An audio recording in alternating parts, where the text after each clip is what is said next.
నమస్తే. ఇన్నాళ్ళు నన్ను సపోర్ట్ చేస్తూ, ఎంకరేజ్ చేస్తూ మీ ప్రేమని నాకు అందిస్తున్న ప్రతి ఒక్కరికి కృతజ్ఞతలు. అలాగే ఈ వీడియో కూడా ఖచ్చితంగా మీకు ఉపయోగపడుతుంది. లైక్, షేర్ అండ్ సబ్స్క్రైబ్ చేసి మీ సపోర్ట్‌ని నాకు అందించండి. అలాగే ఈ వీడియో పట్ల మీకున్న అభిప్రాయాన్ని కామెంట్ సెక్షన్‌లో కామెంట్ చేసి తెలియజేయండి. ఇప్పుడు వీడియోని చూద్దాం. నమస్తే. Welcome to our channel. నేను పద్మిని. ప్రస్తుతంతో పాటు ప్రముఖ ఆధ్యాత్మికవేత్త, ప్రముఖ న్యూమరాలజిస్ట్ లక్ష్మీ నరసింహస్వామి ఉపాసకురాలు శ్రీమతి స్రవంతి గారు ఉన్నారు. మాట్లాడదాం. నమస్తే అక్క. నమస్తే Padmini. How are you? Fine. అప్పుడప్పుడు రాజకీయాలు కూడా అప్పుడప్పుడు ఏంటి ఎప్పుడు ఆశ్చర్యపరుస్తూనే ఉంటాయి. ఈసారి చాలా ఆనందాన్ని ఇచ్చింది. హార్డ్ వర్క్ నెవర్ ఫెయిల్స్ అని నిరూపించింది పవర్ స్టార్ పవన్ కళ్యాణ్ గారి విషయంలో. పవర్ ప్యాక్ పర్ఫార్మెన్స్ ఇచ్చారు. మొత్తానికి అదే లెవెల్లో గెలుపును కూడా అందుకోబోతున్నారు. అంటే ఇవాళ మనం ఇంకా మంగళవారం ఇంచుమించు మధ్యాహ్నమే ఉన్నాము, ఇంకా రాలేదు, ఇంకా పూర్తి రిజల్ట్ రాలేదు కాబట్టి గెలవబోతున్నారు అని అంటున్నాను. డెఫినెట్ గా గెలుపు అయితే ఖాయంగానే కనబడుతోంది. ఇంచుమించు 21 స్థానాల్లో పోటీ చేస్తే 20 స్థానాల్లో లీడ్ లో ఉన్నారు. ఇంతకు మించిన క్లీన్ స్వీప్ ఏముంటుంది? లాస్ట్ ఎలక్షన్స్ కి ఈ ఎలక్షన్స్ చూసుకుంటే అసలు తనకే డిపాజిట్లు రానటువంటి సందర్భం నుంచి ఒక గేమ్ చేంజర్ గా మారినటువంటి పరిస్థితి ఖచ్చితంగా తెచ్చుకున్నారు. దీని వెనకాల ఎంతో కృషి ఉంది, డెఫినెట్ గా హార్డ్ వర్క్ ఉంది. అందుకే అంటున్నాను హార్డ్ వర్క్ నెవర్ ఫెయిల్స్ అని చెప్పి.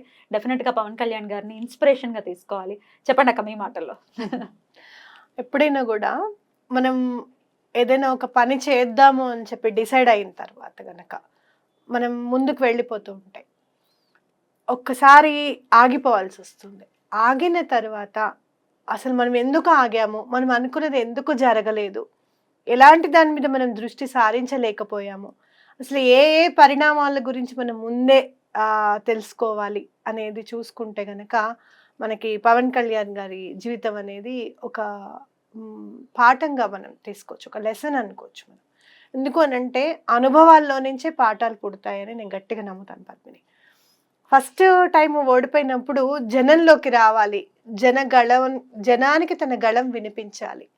అలాగే ప్రజాస్వామ్యంలో నేను ఉన్నాను, నేను అలా వెనుదిరిగి వెళ్ళిపోను. అందరూ ఎలా అంటే అన్నయ్య కూడా పార్టీ పెట్టారు, అలా కలిసిపోయారు కాంగ్రెస్ లో అన్నది చాలా అంటే ఇది కూడా అలానే అయిపోతుంది, ఈయన కూడా అలానే చేస్తాడు అనేవి మనం ఎక్కువ వింటూనే ఉన్నాం విమర్శలు. అలా కాదు అనేది జనగళానికి వినిపించాలి. నేను ఉన్నాను, నేను నాయకుడిగానే ఉంటాను అనేది ఆ మనసుల్లో ఉండాలి, ముద్ర వేసేయాలి మనుషులలో, ప్రజలకి నమ్మకం కలిగించాలి. అలా బయటికి రావాలి అనేది అప్పుడు అనుకున్నాను నేను. ఫస్ట్లో అసలు బయటికి రాలేకపోవడము, ప్రణాళికాబద్ధంగా అంటే అందరితోనూ మాట్లాడేవారు ఆయన. ఎవరి ఆలోచన తీసుకుంటున్నారు, ఎవరి ఆలోచనలో ఆయన ముందుకు వెళ్తున్నారు, తన ఆలోచన ఇప్పుడు అందరివి కూడా కలగలుపుగా ఉండాలి. అందరి మాటలు వినాలి, ఏది ఉపయోగపడుతుంది అనేది డెసిషన్ కూడా ఉండాలి. అలాంటిది తక్కువైందేమో ఫస్ట్ అని అనిపిస్తే, సెకండ్ టైం అట్లాంటిది ఏది లేకుండా నిజంగా చెప్పాలి అని అంటే ప్రజల్లోకి మమేకం అవ్వడం ఒకటి. అలాగనే పొత్తు అనేసరికి జనరల్గా ఎవరు కూడా ఇష్టపడరు. అంటే ప్రధాన పార్టీతో మనం పొత్తు పెట్టుకుంటున్నాము అని అంటే మనము కనపడమేమో, వాళ్ళ నీడలోనే మనం ఉండిపోవాల్సి వస్తుందేమో అనేది కాకుండా, నాతో ఒకళ్ళు మొన్న ఒక మాట అన్నారు, తప్పకుండా పవన్ కళ్యాణ్ గారు గెలుస్తారు, ఆయనే హోమ్ మినిస్టర్ అవుతారు అని కూడా అన్నారు. వాళ్ళ ఇంట్రెస్ట్ చూడ ఎట్లా ఉంది వాళ్ళది. అంటే ఆ విజన్ అనేది వాళ్ళకి కనపడింది అక్కడ వాళ్ళకి అని చెప్పి ప్రస్ఫుటంగా నాకు అర్థమైంది. చాలా మందితో నేను మాట్లాడడం జరిగింది. మీరు ఎవరు వస్తారనుకుంటున్నారు అని అంటే అందరూ కూడా లేదు టీడీపీ వస్తుంది అనుకుంటున్నాము, అందులో ఈసారి పవన్ కళ్యాణ్ గారు కలిసారు కదా తప్పకుండా వస్తుంది అని అనుకోవడము. Can't wait to hear that. Pawan Kalyan అనే నేను అది ఎప్పుడెప్పుడు అంటే ఏదో తెలియని ఇప్పుడు ఎటువంటి అభిమానం ఉంది యాజ్ అ బ్యూటిఫుల్ యాక్టర్, ఆయనకు అద్భుతమైన యాక్టర్. కానీ ఆ కష్టం గురించి చాలా బాధ అనిపించింది. 14 ఏళ్ళు ఆయన తలుచుకుంటే ఎన్ని సినిమాలు చేస్తారు, ఎంత డబ్బులు పోగేసుకుంటారు, అసలు ఎలా తిరిగారు ఆయన, ఎన్ని అవమానాలు. ఇక పర్సనల్ లైఫ్ నైతే ఎంతలాగా దాన్ని ఇట్లా చెరుకు రసంలో పెట్టి పిండేస్తారు చూసారా, అట్లా పిండేసి ఇంతమంది వైఫ్, 4 వైఫ్లు అనటం మరి ఆయన ఎవరు ఎంతమంది అన్నా ఉండనివ్వు, పర్సనల్ లైఫ్ లోకి అంటే ఎప్పుడు ఎంటర్ అవుతారు అనేది గుర్తుపెట్టుకోండి. ఇక్కడ మన పర్సనల్ లైఫ్లోకి ఎప్పుడు ఎంటర్ అవుతారు అని అంటే, ప్రొఫెషనల్గా మనని కిందకి దిగజార్చలేము అనుకున్నప్పుడు పర్సనల్ లైఫ్ లోకి ఎంటర్ మెంటల్ గా మెంటల్ గా వాళ్ళని కొట్టచ్చు అని చెప్పి పర్సనల్ లైఫ్ కి దిగుతారు అనమాట. ఇప్పుడు తెలిసి ఈయనకి 3 పెళ్లిళ్ళు అయ్యాయి, తెలియకుండా ఎంతమందికి ఎన్ని అయ్యాయి అనేది తెలియదు కదా. తెర వెనకాల ఏం చేస్తున్నావు అని తెలీదు. నేను ఒక్క వర్డ్ మర్చిపోయాను. ఆ మైనింగ్ విషయంలో శ్రీలక్ష్మి అనే ఐఏఎస్ ఆఫీసర్ ఇరుక్కున్నారు అని అంటే ఒక చిన్న వర్డ్ క్యాప్టివిటీనే ఏదో ఉంది, అప్పుడు నాకు సరిగ్గా గుర్తులేదు. ఆ వర్డ్ ని ఎంటర్ చేసినందువల్ల నువ్వు ఎంతటి మైనింగ్ అయినా చేసుకోవచ్చు అనమాట. అక్కడ ఇంకా ఇంత అనేది ఉంటుంది, ఎంత మైనింగ్ చేసుకున్నా కూడా ఓన్లీ ఈ పర్సెంటేజ్ ప్రకారమే లిమిట్ ఉంటుంది అనమాట. ఆ ఒక్క చిన్న వర్డ్ వాడినందుకు ఆ లిమిటేషన్ లేదు. ఆ చిన్న వర్డ్ కి నువ్వు ఎందుకు సంతకం పెట్టావని చెప్పి ఆవిడ లోపలికి వేసేసారు.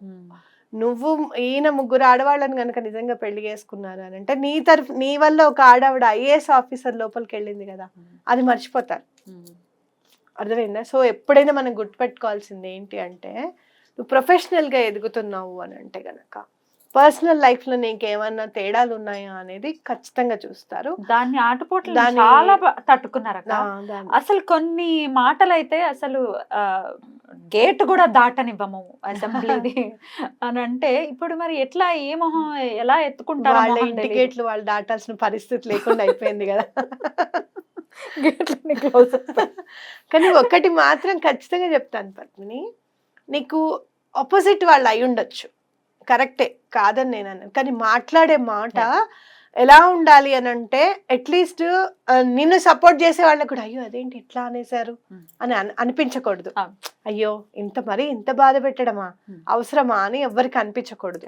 అలా మాట్లాడాలి ఎవరితో అయినా కూడా. నేను చాలా జాగ్రత్తగా మాట్లాడితే ఎవరితో మాట్లాడినా కూడా, ఎందుకంటే ఎవరినైనా కానీ మనసుని హర్ట్ చేసే విధంగా నువ్వు మాట్లాడావు అని అంటే నేను గట్టిగా నమ్ముతా మన మనసు కూడా ఎప్పుడో హర్ట్ అయ్యే సిచ్యుయేషన్ మనకి ఖచ్చితంగా వస్తుంది అనేది ఖచ్చితంగా నేను నమ్ముతాను. అదే ఇక్కడ జరిగింది అని చెప్పి. హార్డ్ వర్క్ అంటే నిజంగా చెప్పాలి అని అంటే బాగా తిరిగారు ఈసారి. వారాహి అని చెప్పి అదే అడగబోతున్నా.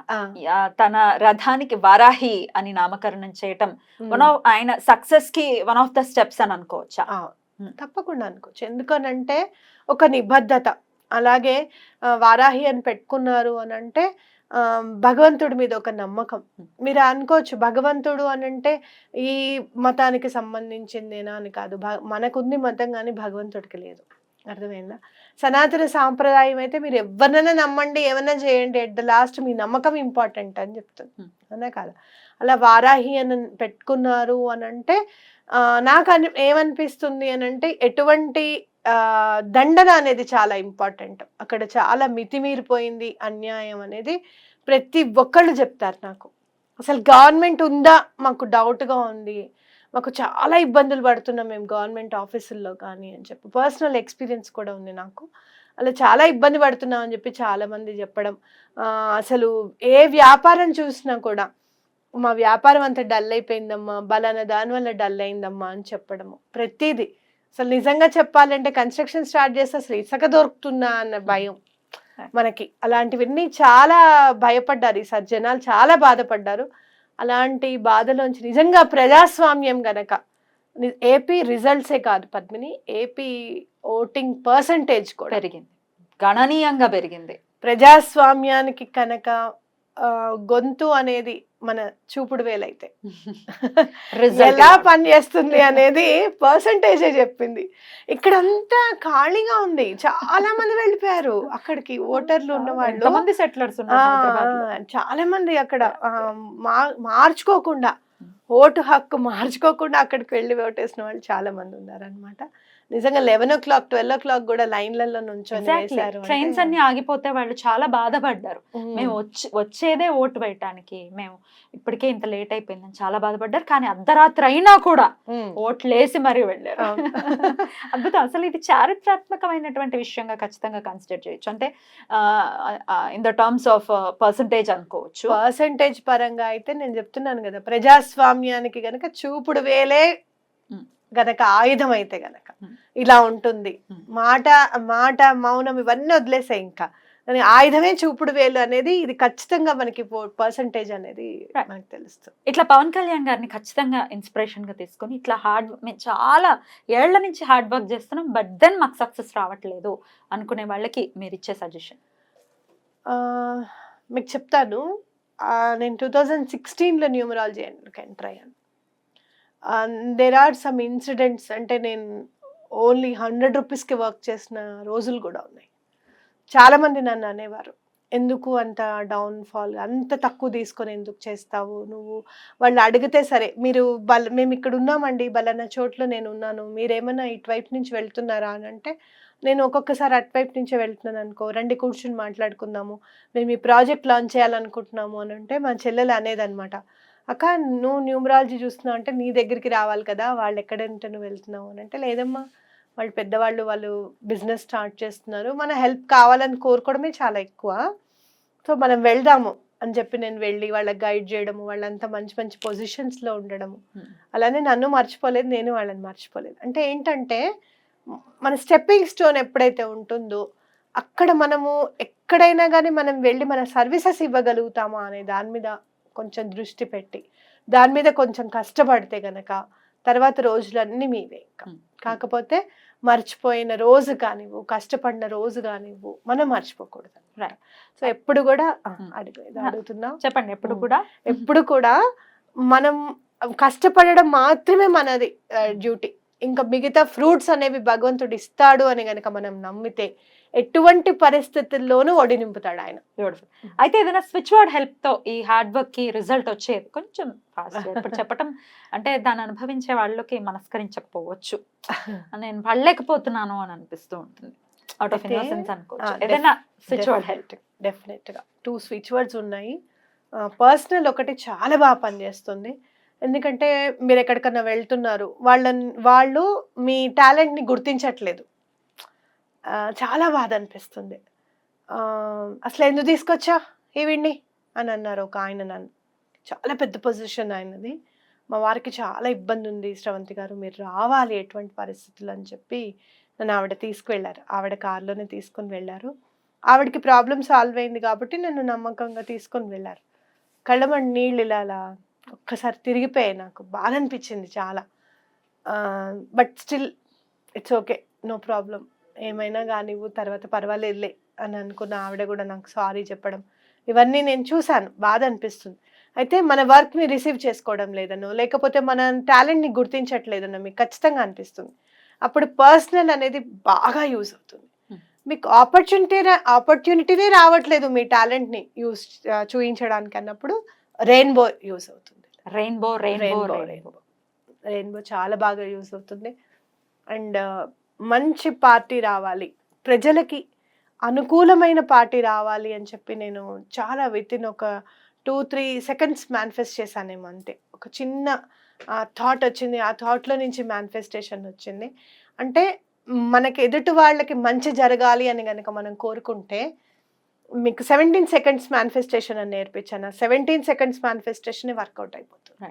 అంటే ఎప్పుడు కూడా అవతల వాళ్ళ మంచి కోరుకోండి, అవతల వాళ్ళకి పని అవ్వాలని చెప్పి కోరుకోండి. మీకు పని అవ్వాలి అని చెప్పి మీ ఫ్రెండ్కి చెప్పండి, రే నాకు ఈ పని అవ్వాలని కోరుకోరా, నీకేం కావాలో చెప్పు, నేను అది చేస్తాను, మనం ఇద్దరం కలిసి ఏదైనా చారిటీ వర్క్ చేద్దామని చెప్పండి. అలాగే మీ ఫ్రెండ్కి ఏ వర్క్ కావాలో మీరు కోరుకోండి, తప్పకుండా మీ పనులన్నీ అయిపోతాయి. పర్సనల్ రెయిన్బో చాలా బాగా పనిచేస్తుంది. ఎన్నిసార్లు చదవాలి? నేను జనరల్గా 28 టైమ్స్ యాక్చువల్గా స్విచ్ వర్డ్ ఏదైనా 28 టైమ్స్ చదవాలి అనేది ఖచ్చితమైన నెంబర్ అది వస్తుంది. రైట్ అక్క, చాలా బ్యూటిఫుల్గా ఎక్స్ప్లెయిన్ చేశారు. థ్యాంక్ యూ సో మచ్ అక్క. నమస్తే.